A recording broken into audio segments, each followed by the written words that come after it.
I got you, boo. Here we are. There's a lot of buttons in this motherfucker, I'll tell you. Let me close that and keep that open and maybe close that. There we go. Science. LJ says, curse your frozen love stream. That sounds so dirty. There's nothing frozen about my love stream, LJ. Okay? It's totally thawed. What up, Lindsay? Yeah. I don't know. I felt like going live because I got to get my kid in about an hour or so, take her to the DMV to take her driver's permit test, just to get the permit. It's been an ordeal. But once she's driving, it's just going to save a lot of grief for me because I won't be beholden to the kid's schedule anymore. I'll be holding, as Tupac said, only God can judge me now, son. Hey, Emma DK, present. Good to see you. I was just reminded of Flight of the Conchords in New Zealand, which has nothing to do with you. Sandra, hi doctor, how are you today? Nice to see you again. You too, Sandra Panici. And Red Rock, how you doing? I know language. My language is dirty. It's always dirty. It's dirty like my glasses. Yeah, so I've been, oh, wait a minute. Hopefully this is going just to supporters. Fuck, it's public, isn't it? Oh, shit. I forgot to click the button. I was doing all these things and I forgot to click the button that makes this video go to supporters only. And now it's going to the public, which means my mom's is watching this, me saying all the F words. Well, it's funny. When I realized that I'd made that error just now, because I'm watching it light up with people that I don't recognize, I was like, you feel it in the body, like this little flush of like, oh, you done fucked up. And then you can see it. You can go, oh, okay. So there's that sense in the body. And then the question is, what's the next cascade? Like, what's the cascade of reactivity that can happen? Or do you just see it, feel it in the body, and go, oh yeah, there's nothing to do. So this is like with anything that happens. I give you a good example, because you guys know I've been working on reactivity, this idea that we're triggered by all these things and then we unconsciously play out this programming that started when we were very, very young. And so yesterday I was with my youngest and we were at Safeway supermarket. We were getting a bunch of stuff and we found all this horrible processed food that she loves and I love too. And so we end up getting some fried chicken and chicken wings and some other stuff from their little deli counter. And we're all excited because we're going to go to the car and sit and eat them. And that's going to be lunch because she got off early yesterday. And then we were going to go grocery shopping for some other stuff for dinner because I was going to make some stuff. Okay, long story short, I've got a white 2012 Camry. Okay, that is not an uncommon car. So we look out in the parking lot and I see my car. And I'm looking at it and I'm like, hey, Maya, look at the side of that car. Oh, crap. It looks like someone hit us, like sideswiped us and took off because there was no other cars around it. And immediately I could feel it like, okay, recognition, this thing has happened. And then the body lights up somewhere. So for me, it was like right here, like, oh, I just got hit by somebody. And the response in the body is clear. But then instead of the typical reactivity cascade that happens, because then it's like, okay, I don't like this. And then you feel like you have to do something. And part of that something is an internal reaction of anger or annoyance or fear or desperation or whatever it is. And instead I was like, oh yeah, look at that. Feel it in the body, notice it, tell Maya, hey, look, someone hit us. And then nothing. I was like, whatever. Okay, what's the next thing that happens? It's kind of crazy because I'm the most reactive person in the world. And then other things later in the day happened that made me reactive. But there's a kind of a clarity that's starting to happen from practice with reactivity, with sitting with these reactions. So we're looking at it. And then, so then here's an interesting twist. So I'm looking at the car, and then as we're walking close to it, and I'm like, okay, I guess I call the police and make a report because the person took off just for insurance purposes, and, you know, kind of gets playing out. And then I look at it and I realize, wait a minute. I look at the license plate. That's not my car. That's another motherfucking white Camry who was much less cautious, apparently, than I am with driving. So, not my car. And Maya realized it too at the same time, and she's just overjoyed. She's like, oh, it wasn't us. And normally this would lead to a cascade of relief, mental sort of activity. But instead it was like, oh, okay, so I guess I'm not going to call the police and all that. There's our car. Let's go there. Really pretty crazy. So I guess my point is this practice, which I talked about now, again, I wasn't even going to talk about this with supporters because they already know, but this is for everyone on YouTube now, apparently, because we're live. So the universe just decided, yeah, you got to talk to everyone. On Sunday, I did Sunday's End, and I talked about this struggle, right? I got a lot of emails about that, about that video. Because in the video, I expressed a lot of doubt about talking about this stuff at all, about my ability to make videos about this and whether it was useful to anyone when there's so many people doing this stuff online, like so many great non-duality teachers talking about this stuff. And I got so many emails, and they were like, shut the fuck up.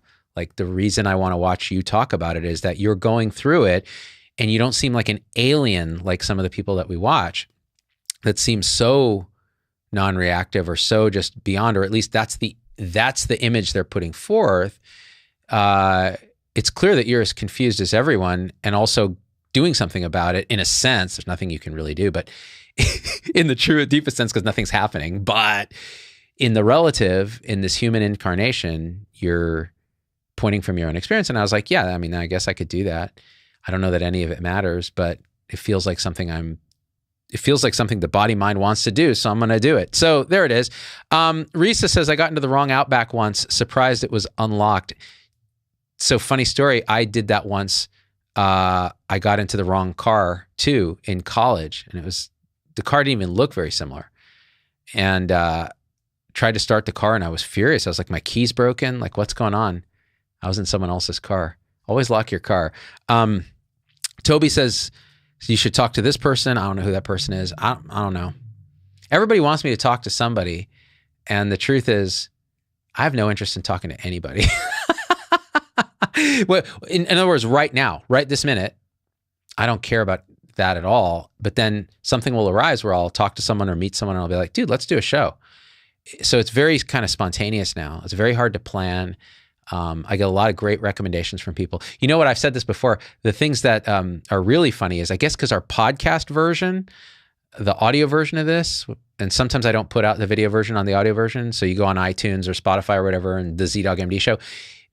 That's apparently a big deal. Like, apparently has a lot of viewers for a medical program, which is, I mean, the bar is fucking low. They're just, medical podcasts are the worst. It's usually some boring ass doctor going, well, you know, and according to my calculations, the number needed to treat is, and so of course, like, people are like, well, I guess I'd rather listen to a guy curse about it, his misery. But it's kind of I guess it's highly ranked or whatever. So I get a lot of PR companies, like PR firms, that try to get their dipshit client. And by the way, it's funny. Normally I'm saying this from pure reactivity, but now it's just like, it's just kind of fun. There is reactivity. I can feel it. Like, whenever I get one of those emails, I'm like, these motherfuckers. Because the thing about those is, they don't even have the decency, like, to, as a physician, email me directly. My email's available. Like, just go into my description, and it says, here's all my stuff, and it's in this one LinkedIn or link bio profile, including a direct email. It'll send an email to me, right? And I decide to ignore it or not. And so these PR firms, instead of having their client just email me directly and go, hey, I'm a doctor, I like your stuff, I wanted to talk about this on your show, which I would still say no, probably, but they have their PR people go, we really are fans of the Z-Dog MD show. And our client is Dr. Pickles McGillicuddy. And he studies fucking manifestation and how your patients can manifest lower cholesterols through masturbation or whatever the hell it is. Whatever stupid shit they're talking about that everybody else has talked about at some point, that a million people have written a dumb, useless book about. And they want to come on my dumb show to talk with me about it. And I'm like, well, if you actually watch my show, you'll see I have no fucking interest in any of that mind shit. It's dream characters talking to dream characters and dream masturbating, beating each other off. I don't see any reason. It's so funny. I'm like in the headspace of doing a supporter show, and I know I'm going to the public, and my mom's going to yell at me because she watches my shows. And then my dad's going to yell at me because he watches my shows. But, you know, this is just how I am. I'm just as God made me. I'm sorry I have both their genes. What can I do? Janice says, my mother once took someone else's suitcase at the airport. She discovered it and returned it to the airport.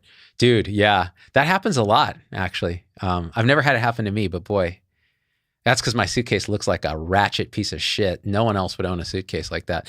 Catherine, yep, I've done that too. Key even worked and the car started until it wasn't until I looked back behind to back out that I saw a bike in the backseat and I knew I was in the wrong car. The key actually started the car? That is crazy, Catherine. They need to look at that design. Bentley says, Pickles McGillicuddy is an amazing physician, by the way. Yeah. Well, he wanted to be on my show. Yeah, I get so many of these. And then they'll repeat. They'll say, following up on my email, see if you can get Pickles McGillicuddy on your show. By the way, and I get dozens of these per month, dozens. So the PR firms just probably cold email like the top, whatever, 50 podcasts and the space that they're looking to engage in. And I just have a message for you if you're trying to get on my show. Don't. Because I don't care. Like, you believe me, if you're meant to be on the show, you'll show up. It'll show up. But it's not going to manifest that way. Yeah. So let's see. Tori says, are you stoned or something? God, I wish. That would be a nice day. I got to drive my kids around. There's no getting stoned here. Remember Spinal Tap? There's no sex and drugs for Ian. You know what Ian does? He's the band's manager. He looks up, he tries to find mandolin strings in fucking Austin, Texas. That's what Ian's doing. There's no sex and drugs for Ian. Yeah, no, I'm not stoned. I'm just me. Catherine, I don't know what that comment means, but it's got a lot of laughter emojis after it, which means it must be good. Let's see. Afton says, my mom started putting shopping bags in someone else's Outback while the lady was in it. Yeah. One thing I do is I take people's carts all the time because when I'm in a store, my mindfulness is like all over the place. So it's like, I'm looking at this and then I'm looking at this and then I'm looking at this and then it's this. And then everything is this package of pickled, radish that I want. And then and then the next thing I know, I'm grabbing the cart and I'm walking away and I realize the cart's full of shit that isn't mine. And I'm all the way on the other side of the store and whatever poor person I took their cart from is fucked. And then, of course, my cart had like 2 things in it, so I could just go get them again. But I've totally fucked someone.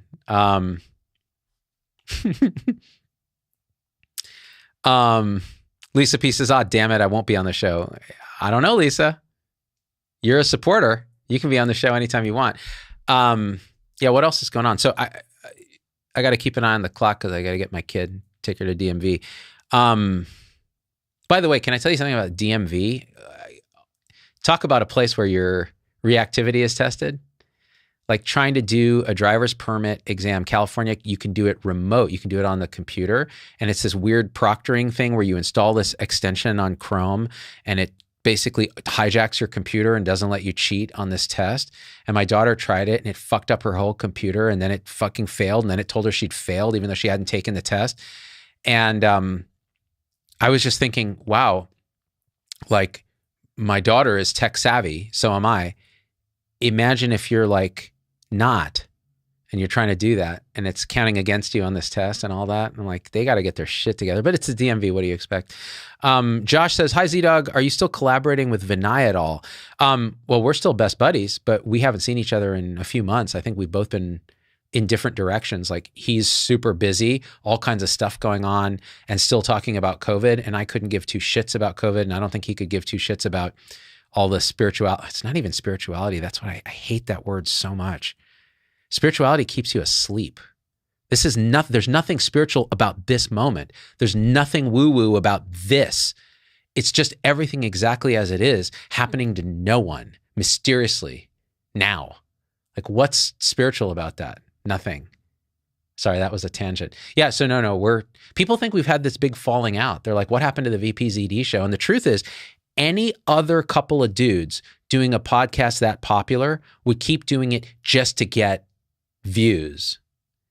But we're not those couple dudes, because we just do what we want to do when we want to do it. And we just haven't really wanted to do a VPZD. And he's really busy, actually. I wish I could say I was that busy. He's super busy. I've kind of withdrawn a lot from society. I'm kind of like, people ask me to do talks now, and I'm like, I don't want to do it. Even at my full rack rate, I'm like, I don't really feel like doing this. I need to like sit with all this discomfort, like alone, you know? I've got my family. That's it. I see one, maybe two people kind of intermittently. Otherwise, I'm pretty much a recluse these days. And I love it. I love it. It's a phase. I got to go through it. It's the kind of dying phase of the whole thing, the whole non-journey. Yeah, Afton, I mean, everyone misses VPZD except for me and Vinay, because we only like to do it when we like to do it.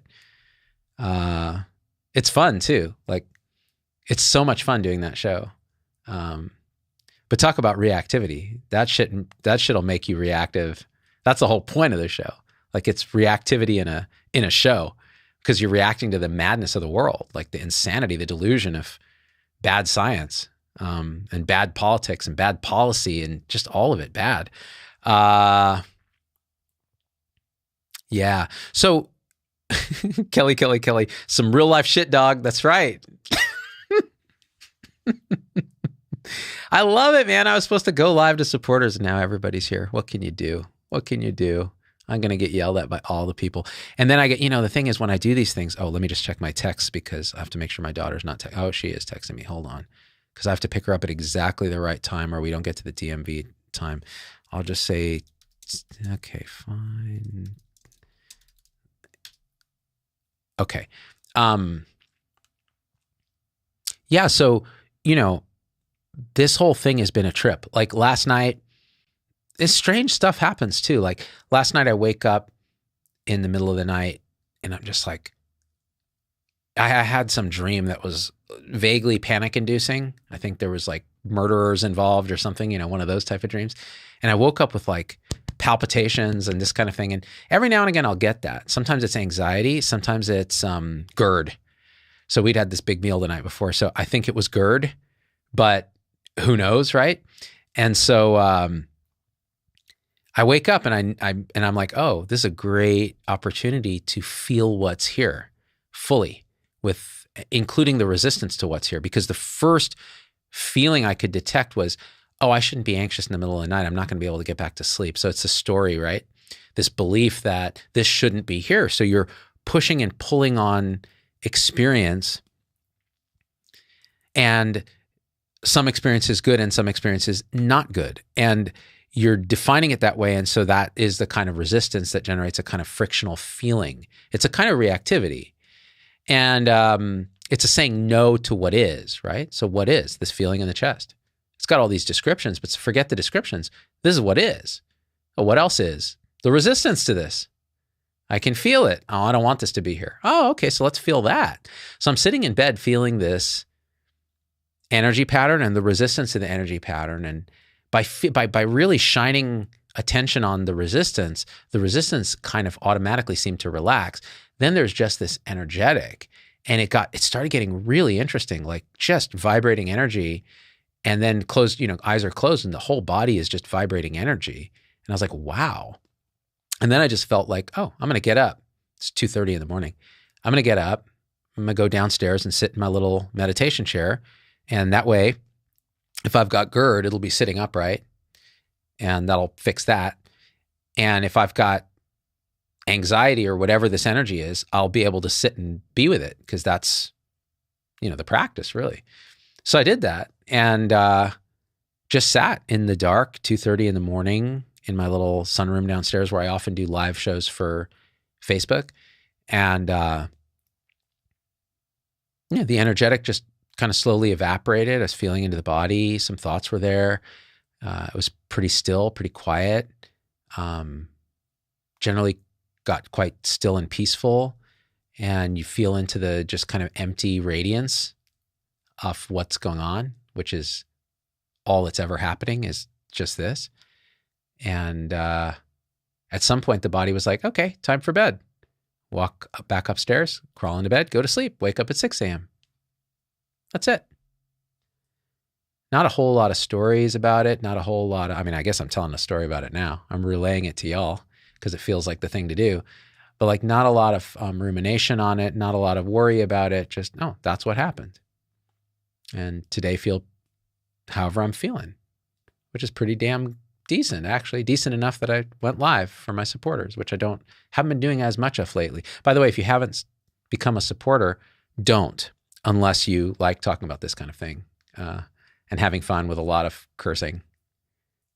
You can join on YouTube, actually, since we're here on YouTube. It's actually one of the better platforms in that. There's just the quality is better. And with YouTube now, you can actually gift subscriptions. Like if you're already a supporter, you can turn on this function where you can gift subscriptions to my thing to other people, which is kind of cool. So if you think someone could use this, whatever this bald guy is talking about, you can gift it. But whatever. It's also on Facebook, Locals, Instagram, all those horrible places. June says, that's awesome. I wish I could do that one day. What, the anxiety thing or the gifting?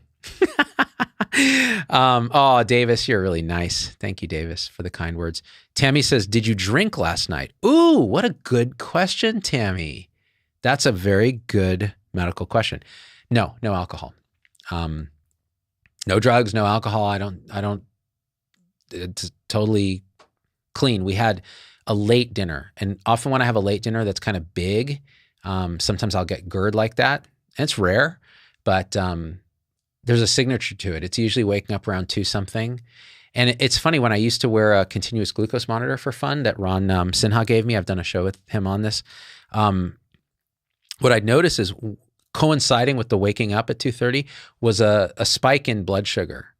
So something interesting going on with blood sugar absorption with a big meal late at night wakes me up at 2 something, and it's uncomfortable. So I think it was that, but it could, it's, who cares what it was really? It's, well, so here it is, right? Now what? I mean, if it's recurrent all the time, you can start to search for a cause and an etiology and worry about it, meaning do something different or experiment with it. But it's so rare for me. It doesn't bother me. And again, it proved to be this great exercise, this great practice. So it's a gift in a way. Not even in a way. It's what happened. So it's a gift. LJ, thanks for the super chat support. Ball Boys is here. Ooh, is it crunch time? Ooh. George Sepper says, is gift a noun or a verb? It's an adjective. Actually, it's an adverb. Giftly. I gave it giftly. I'm a dork. Let's see. Looking at some comments. Greeting from Naperville, Illinois. My son is loving being stationed in Misawa, Japan. Oh, Japan is my favorite. I love it. You guys who haven't seen, you can watch my 3-hour Japanologue on YouTube from our trip in Japan. Catherine says, the liver spitting out glucagon, usually at 5 a.m. for me, dawn phenomena. Yeah, there's all kinds of interesting phenomena in diabetes, the Somogyi effect, the dawn phenomena, all kinds of shit. I don't know. I just know that I had that sensation and now it's not here. Maria, good to see you. For anyone who also misses VP, but not enough to spend more time on COVID vaccines, the panel on his show on the science of exercise has great info. Yes, those guys are great. The Sensible Medicine guys, about sort of looking at the science of shit we do science really bad on, like nutrition. I'm a huge fan of Sensible Medicine. Even though I'm on the board, I don't do shit there. They do all of that. And I watch it and I'm just like, this is great. I'm like a fan of Sensible Medicine. Because it isn't really about COVID most of the time. And that's what I love about it, because I'm done with COVID. Kelly, you're very sweet. Secret Owl says, something magnetic reconnection occurs between 2 a.m. and 3 a.m. Most nocturnal seizures and other medical episodes occur at this time. That's interesting. I don't know. I don't know what the data is, but I know that seems to be the witching hour. Great question. Janice, I wonder what time of rare pneumonia Mary Lou Retton has. I saw this article the other day that Mary Lou Retton's in the ICU with a rare pneumonia and her daughter's really worried about her. And for those who don't remember, Mary Lou Retton was 1984's Olympics darling when the Soviets had boycotted, and she won first time all around gold medal for gymnastics women. Unbelievable performance. And I remember watching it live and in 1984 as a kid and just being spellbound by her performance. And what was the guy's name? Bella something, Lugosi. I don't remember his name, the coach. He's a Romanian guy or something. And they poached him from like the Eastern Bloc. And she was just such an inspiration in those days. And I saw she has some rare pneumonia. Now, who knows what it is? Maybe it's interstitial pneumonia. Maybe there's something weird going on, or it's a weird infection like hantavirus. The differential is huge, but you can't know until someone tells you. Alfred Cooper sent me $20 and says, love your progression and growth, Dr. Z. Thank you for helping all of us strive to be present and more compassionate with ourselves and with others. That is incredibly sweet of you. I don't feel like I do that. Like I have doubt is like a huge appearance in here all the time. It's kind of like, what am I even doing? But it is interesting. Like after the last show I did on Sunday, some people reached out and said some really nice things that actually felt intuitively correct here, that it was like, oh, yeah. And I've often historically been reluctant to own that kind of feedback because there's so much doubt. But now it's like, well, you can own that and have doubt, and they're both fine. They're both welcome. It's both part of the appearance of what's happening. So it's all good. I'm going to see if I can see without these glasses. I kind of can. I'm going to take them off for a second because it's a bit much. It's nice to have nothing on if you don't need it. I need these reading glasses for close-up reading on account of I'm old. I've started saying on account of as a joke, and my kids had to Google what it meant because they're Gen Z. And they Google it, and it says a 1930s idiom meaning due to or because of. And I was like, 1930s? Like I started using a 1930s idiom of speech as a joke, and now I'm just using it. This is how you get old. Like you start doing it as a joke. You start talking like your parents as a joke, and then you just start talking like that. This is a slippery slope, people, on account of I'm not going there, okay?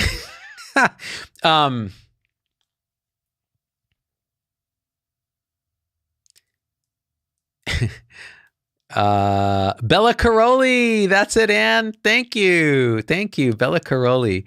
Rosina says, love watching your transformation. So Rosina, to back to this point, like it's been a journey for me. I love to share it because it's kind of part of my practice is to communicate.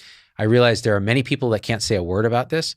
There are many people who've experienced it and talk about it a lot, and it gets overly complicated, but they're so transcendent or they're so no-selfed that it's almost difficult to relate to them. And then there's idiots like me that are actively going through it, happen to talk good, and as part of their thing, either it's an obstruction to unfolding or it's part of the unfolding. I would elect for the latter since everything's part of the unfolding, to talk about it and express about it. And so you got, I guess, to watch some of that over the years, going from super skeptic to semi-skeptic to thinking everything is consciousness back to being a skeptic, meaning I don't know anything. You can't know anything. A thought points to nothing. Nothing is knowable in that sense. There's only this, and there's no one to know it, and you can't know it. It's inconceivable. This present moment is inconceivable. It's beyond any description. It's beyond past, present, and future. It's beyond now. Now is an idea. So what's left? And it can get actually so terrifying at times because when you dive as deep as you can into this, underlying it is an unknowingness, a mystery.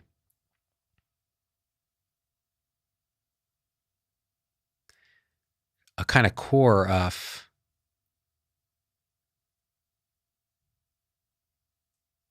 complete unknowability, like the center of a black hole. And that's, in fact, what you are when you look. That's what's there. And many interpret this as an absence or a void, but it's not.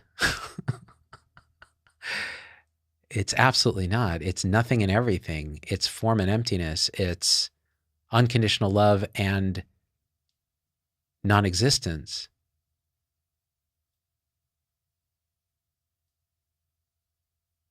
And when you touch into it, sometimes the body-mind gets scared because it sees its own complete illusoriness, and that feels like a kind of death. So there's that. And then seemingly consciousness and its reflections in thought come back and spin up a world that you know it because thought knows it. It says camera, Zubin, me, you, other self. And all that is a fluid continuum happening simultaneously. Suffering and not suffering, being and non-being, emptiness and form.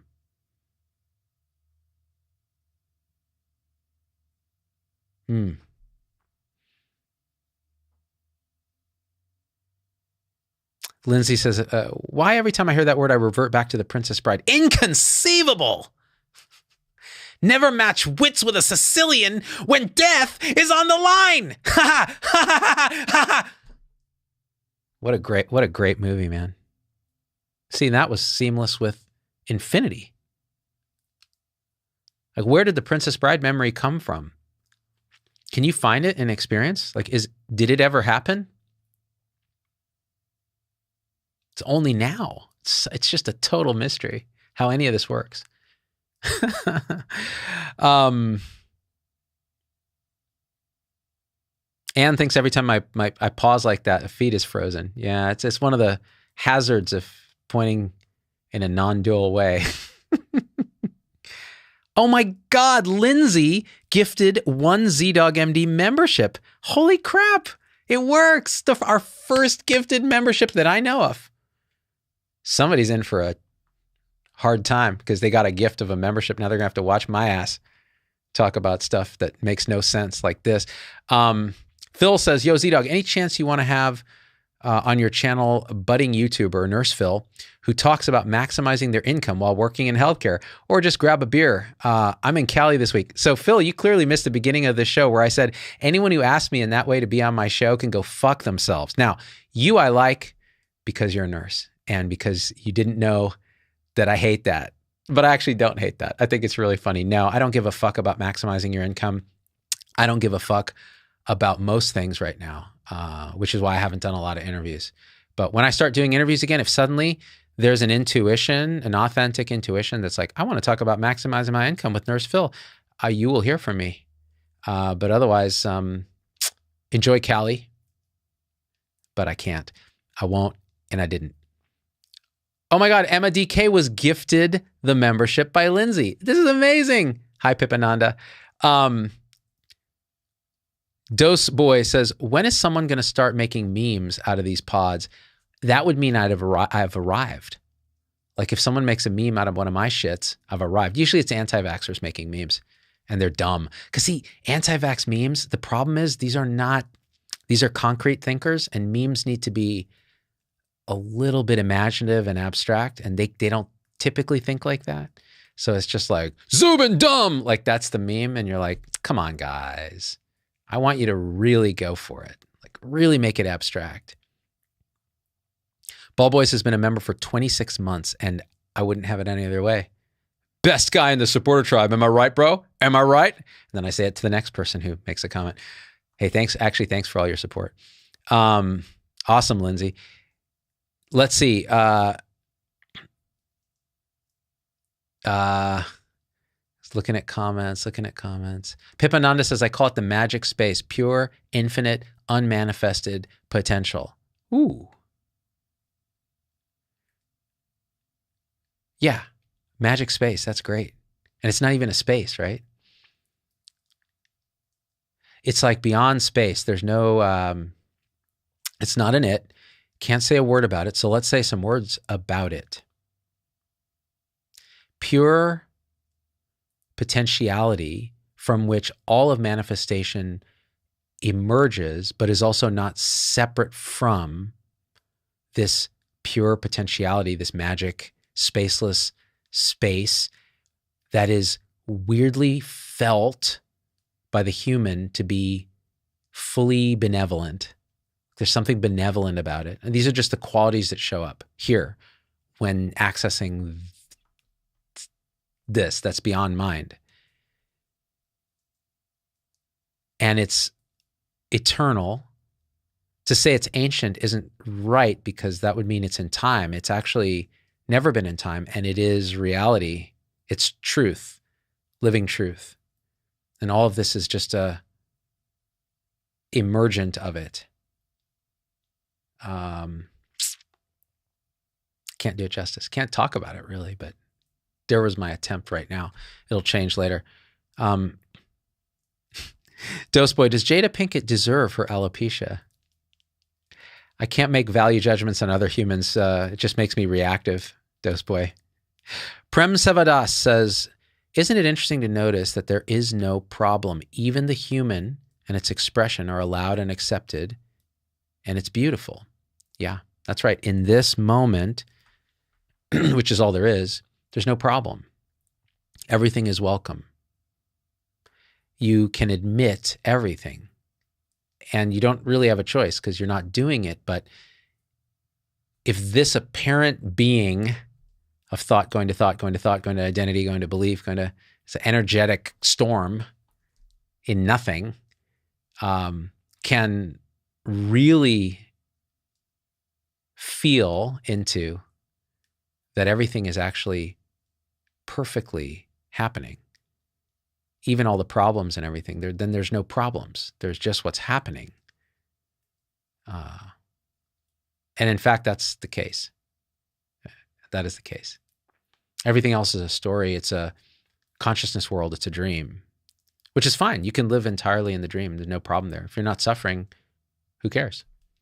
If you're suffering a lot, or you're causing suffering to other dream characters, you might, by grace, wake up. In which case you realize the dream had no solution to the dream's problems. The thing that created the apparent problems can't solve them. The only way is to notice there were never any problems. That's the solution, which was never necessary because there was never a problem. Becomes very Yoda-ish. That's the paradox. So people are just like rolling their eyes, you know?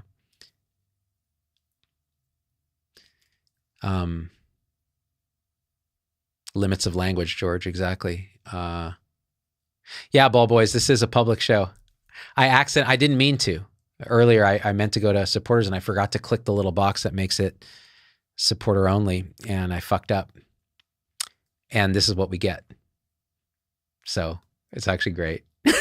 It's all meant to be. Catherine Barrio says, it's very hard to be at peace with the process when healthcare executives staff us to the bone and they themselves take home a lot of bacon. So all that's happening, that's all true. And maybe there's no peace there, and that's also exactly what's happening. So maybe the next thing is a response where you quit your job and you go do something else, or you advocate to change the system, and that's all part of it. That's all part of this. So it's not that you become a slug and you do nothing. It's not that you sit around in bliss. It's that you recognize that really there's no problem, and so then you just act. And if that acting means your body mind is going to go do something about some relative world problem, it'll do that. And that's all just this. It's all exactly the same thing. It's just not owned. It's not owned by a person. There's no longer a self-referential thought that I did this or I must do this. It's just doing this. And that is the end of suffering, really. when it's just as it is. You can still do things.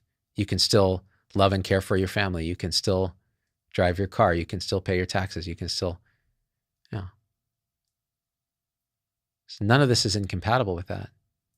But once you start seeing clearly and everything is accepted, you're going to have to accept things that the mind has typically told you is not okay, like very strong emotion, negative emotion, trauma, pain.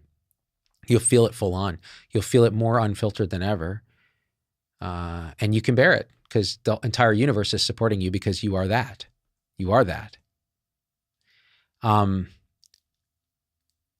Daniel sent me $10. Thank you. Really appreciate that. Not necessary, but appreciate it. Charlie Hoopert's a YouTuber whose content feels like a mirror image of yours. Y'all should do a thing if you feel authentically moved to. I like the way you phrased all that. That's beautiful. I'll check it out. Charlie Hoopert. I haven't heard that name. There are a lot of people doing great sort of non-duality content on YouTube. But yeah, I'll check it out. I'll make sure to, here, I'll take a screen cap so that I remember to do it. There we go.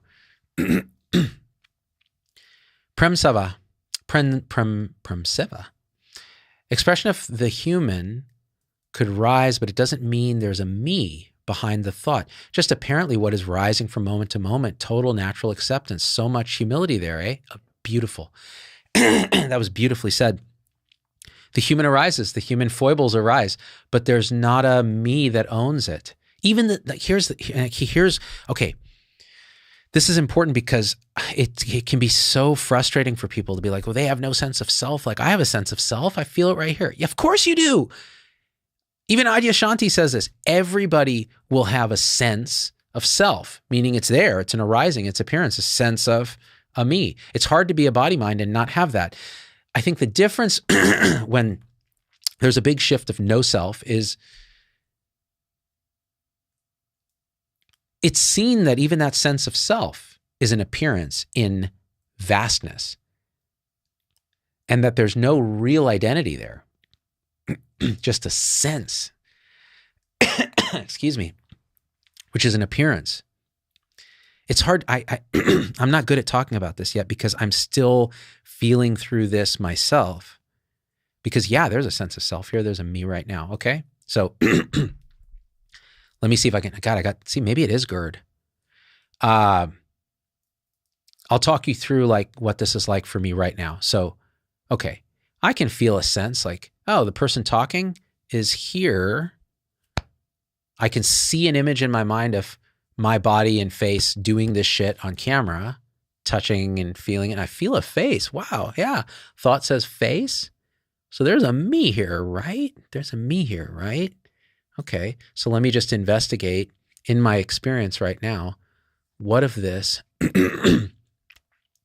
is more than a sensation or a thought that actually says there's a me that's having the sensation or the thought? Is there anything in my experience right now that can point to that experiencer? And I can look and all I find is sensation and thought. So in that moment of looking, it's clear there's nobody home. There's nobody having this conversation. There's nobody deciding on these words. There's just words, sensation, colors, sound. No listener, no seer, just everything happening in its right place.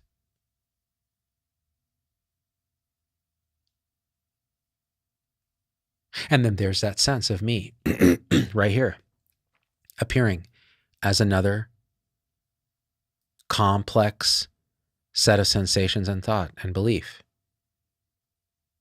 Just like the visual field, just like the sounds, the sense of me is another appearance. So that's how it's experienced here right now.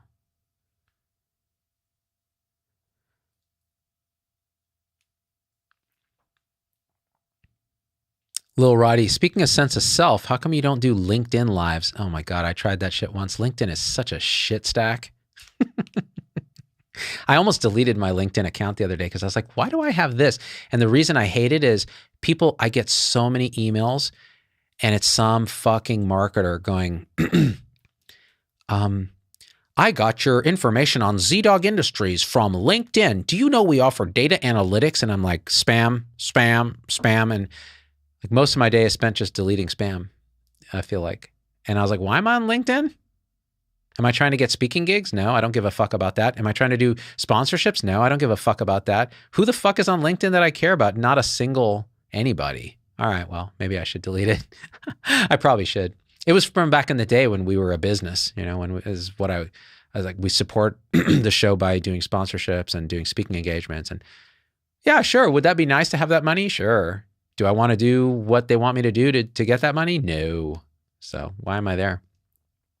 Oh, June Black supporter sent $9.99. I'm going to round it up to 10 because you're awesome. Love your awakening talks, but please keep doing lives like this. You have cheered me up so many times and I miss them. We'll always support you on locals. Oh, June, of course, I'll never stop. Live is what I love to do because it's unplanned, it's unscripted, it's spontaneous. Like this. I don't even know I was going live to the whole crew here. And then when it happens, it's like, yeah, that's what's supposed to happen. Let's do it. Haven't heard that term, shit stack, George Shepard. The first time for everything. Trent of all trades says, Z-Dog, you're the new Alan Watts. Oh God, that's a heavy burden. Can I say something though? Here's one thing. Everybody on YouTube who talks about this stuff, hold it lightly. It's all a story. Even when they're pointing from direct experience, it's a story. Only you can explore this. So it's so dangerous actually to watch anything about this.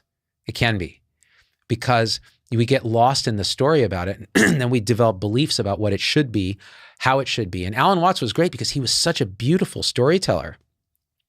He could get you right in there. But I've listened to Alan Watts lately just to see what that was all about.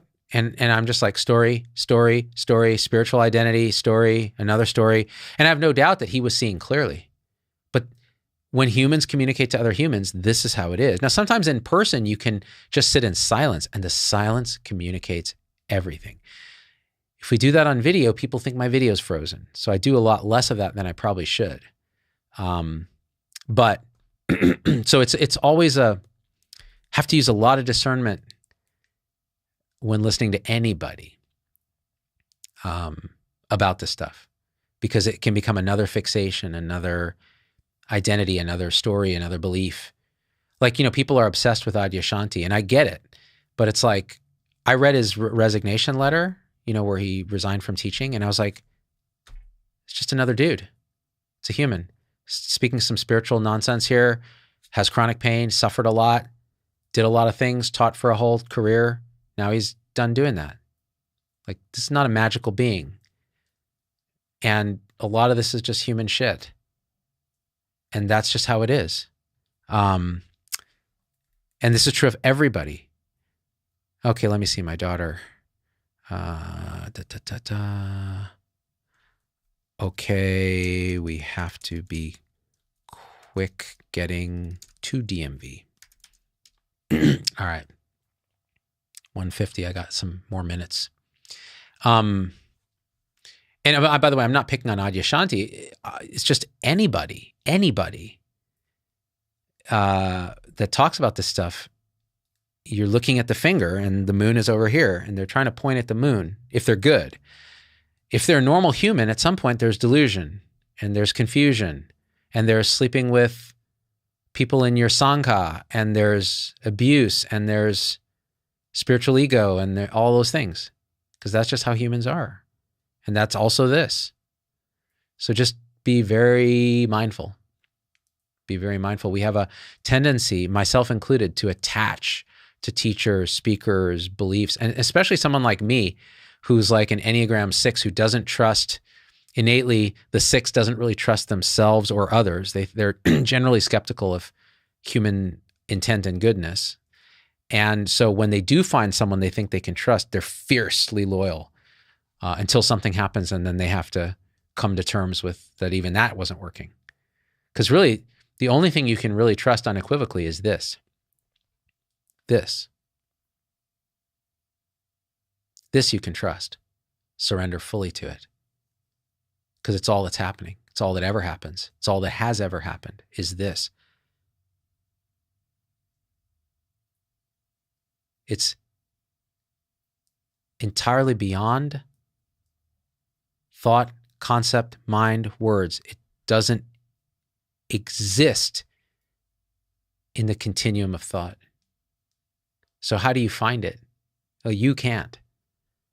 What can you say about it? Not a word. Can you trust it with your life because it is your life?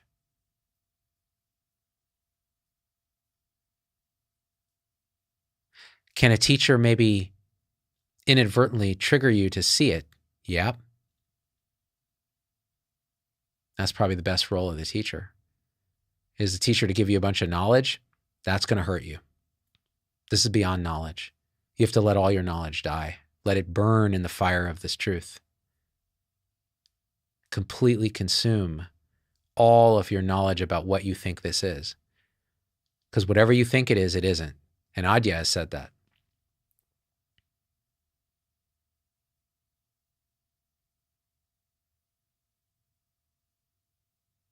Can you feel that? When you really feel that in your marrow, the unknowability of what this is, you're feeling this directly. This heart of hearts.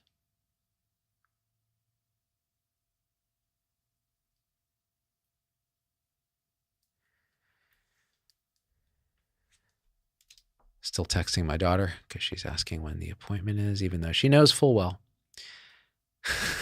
Johnny Shaughnessy sent me some money and says, let's celebrate their first super on a live stream. Okay, I'm celebrating, Johnny. You didn't say that. The YouTube said that. Thanks for supporting the show.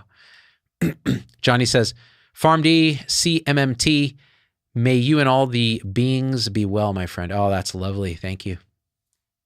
Thank you for that.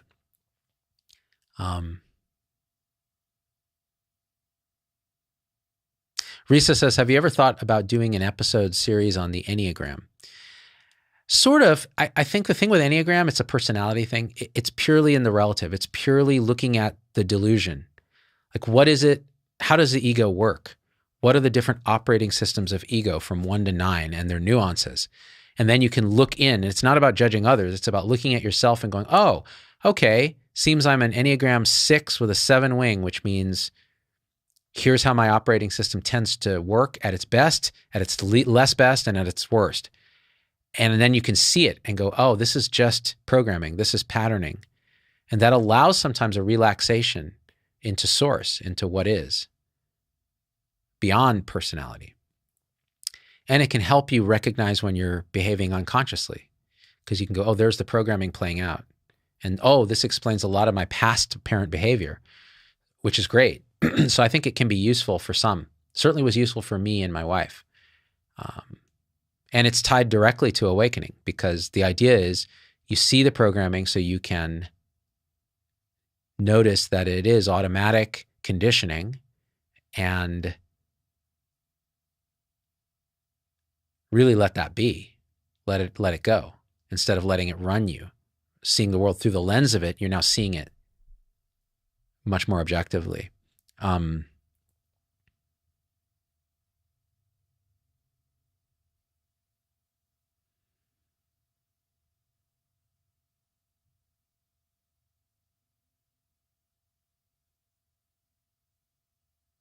Looking at comments, let's see. Chrono says, why can't I let go into it for more than 10 seconds? You can do 10 seconds. That's fucking great. That is great. If you can let go into this for 10 seconds, you're a superstar. Before mind comes back and starts telling stories or pulls you into distraction, that's like gorgeous, man. Or woman. Chrono, being time, is non-binary. Yeah, no, seriously. Just sit as long as happens. And then pretty soon you can get a sense of the timelessness of it, that doesn't matter how long you're there, it's timeless. So hard to talk about. Shannon Derby, the goal of the Enneagram is to see ego so you can let it go. Exactly. Yeah, that's it. And it's very helpful for me and my wife. It was helpful. For my wife, she saw she was an Enneagram 9 and noticed a lot of the emotional repression and the peacemaking activities that her mind would try to do. And then she was able to let that go or see it clinically and then detach and then whoop, awakening. Ann Brown is Enneagram 2, the helper. Yeah. A lot of nurses, a lot of healthcare professionals are Enneagram 2. That's a tricky one because, well, they're all tricky. That one is in particular is about, well, I don't want to talk too much about it because I'm not an expert in it and I'll just lead you astray. Forget it. You can read, a really good book is The Wisdom of the Enneagram. That's the book that I recommend. Really, really good about that.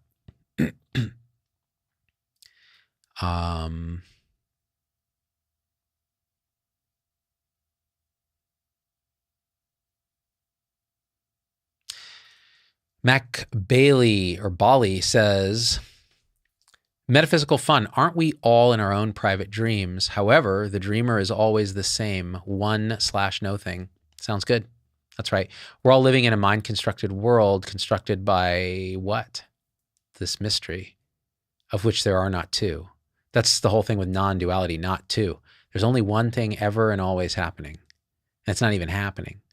There's one game in town. Even though there's an apparent multiplicity of billions of beings, there's only one game in town, and it's this. Inconceivability, showing up as everything.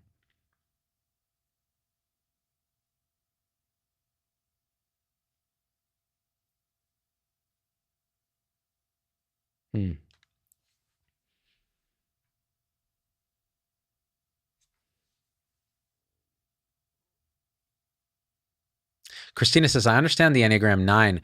Once you see it, you can't unsee it. It's true. It's everywhere. It's all in your experience. Whatever number you are, you'll see it everywhere. For me, I'm the 6 with a 7 wing, which is called the buddy. So the 6 with the 7 wing is like a really good communicator, the life of the party, but is a complete doubter, skeptical, a little bit of a hedonist with the 7 component, like always seeking the next experience.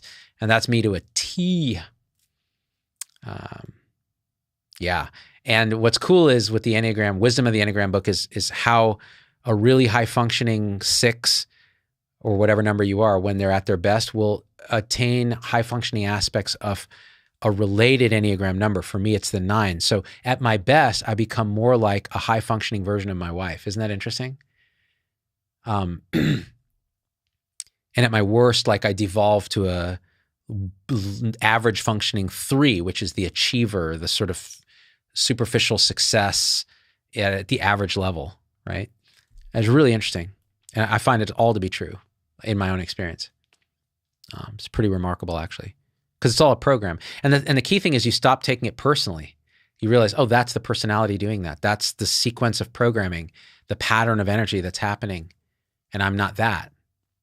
The mistake is that I am that. That's the mistake. That's the misapprehension. That's the fundamental error in perception that happens there.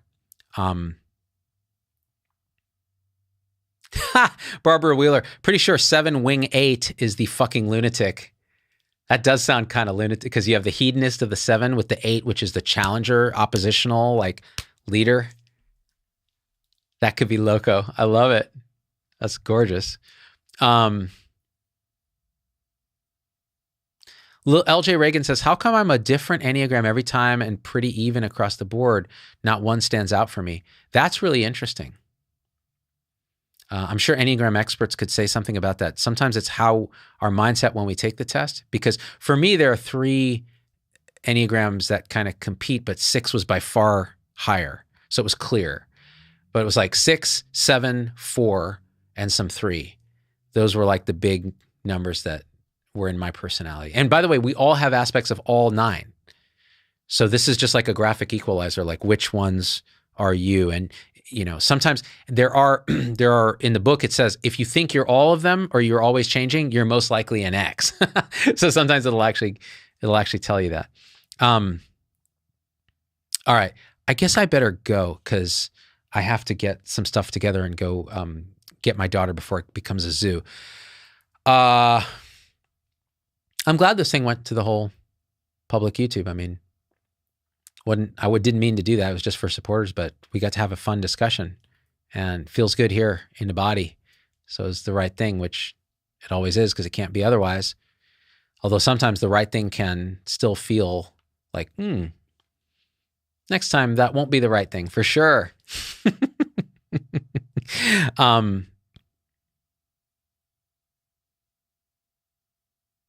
All right, cool. I'll see you next time. And, yeah, I don't know, man. If you're on YouTube, subscribe to this thing. It does help. And turn your little notifications on so you know when we do our videos. We don't do them that often, so you won't get notification fatigue. And we are out. Peace.